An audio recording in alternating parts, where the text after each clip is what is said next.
Yun sa kanyang abogado, walang matibay na ebidensyang magtuturo na si Pawa nga ang pumatay sa anak ng kanyang amo.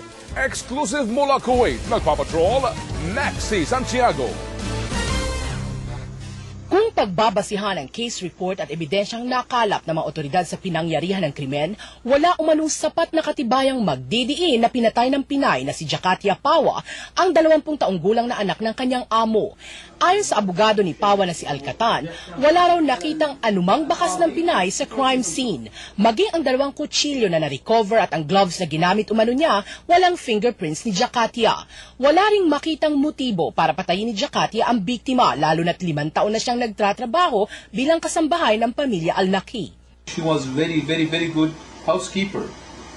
And I think, the relationship between Jacatia and the family, the victim family, and even with the victim, I think the relationship was very good.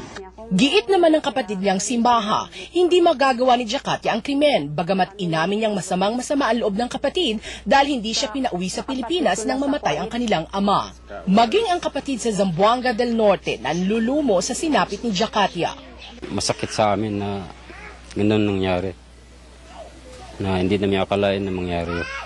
Sa ngayon, may apila sila sa mga lider ng bansa para maisalba ang kapatid sa bitay. Madam President, tulungan mo po ang kapatid ko. Parang awa mo na. Vice President Noli de Castro po, tulungan mo po yung kapatid namin sa Kuwait.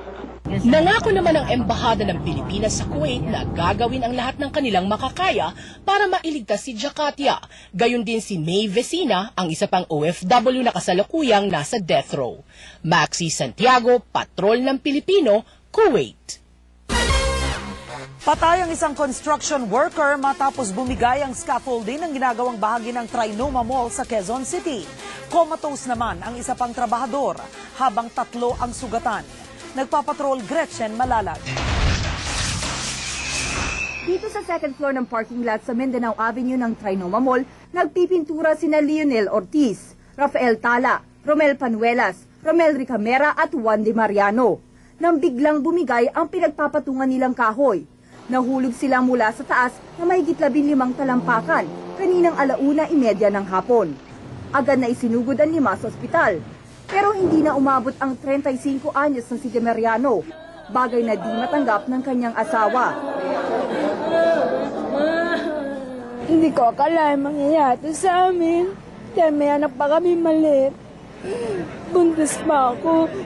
Nakomatose naman ang 29 na taong gulang na si Romel Panuelos. Dumating din sa ospital na walang malay si Rafael Tala at inilipat sa ibang ospital para mapa-CT scan.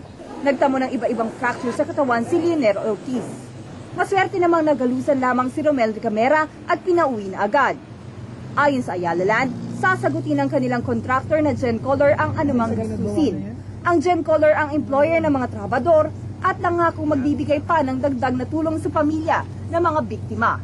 And we will also coordinate with them to make sure that this indeed happens and titingnan po natin kung if there's any additional assistance na maibibigay po natin.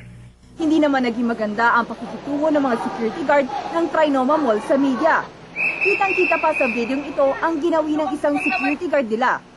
Pero humingi rin ng paumanhin ang Ayala Land hinggil sa insidente. Let me apologize on behalf of the company. Rest assured that that is not acceptable behavior for the security agencies that we work with, that we contract and that we employ. Gretchen Malalad, Patrol ng Pilipino.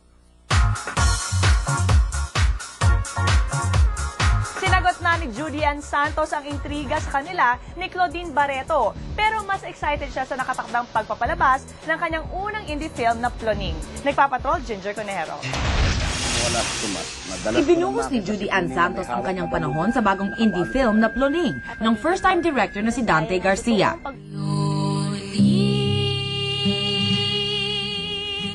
Ayon kay Juday, malaki ang kanyang tiwalang magugustuhan ng mga manonood ang pelikula. Confident ako sa pelikula kasi confident akong maganda yung pagkakagawa, confident akong maganda yung cast namin.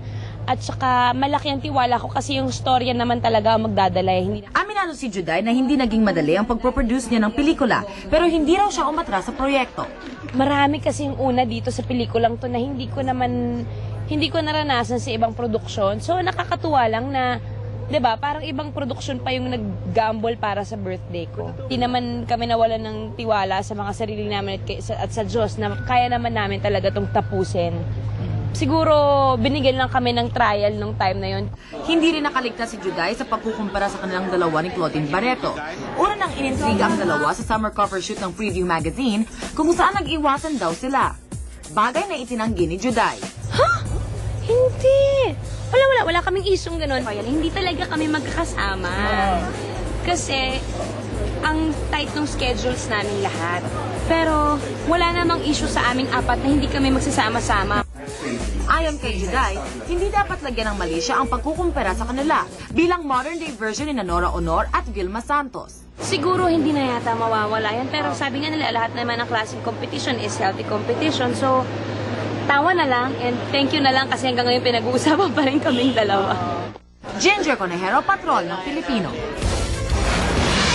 Sa pagbabalik ng TV Patrol World Pinoy Chess Champion na pinakabata sa mundo, 60 puntos na lang para maging Super Grandmaster.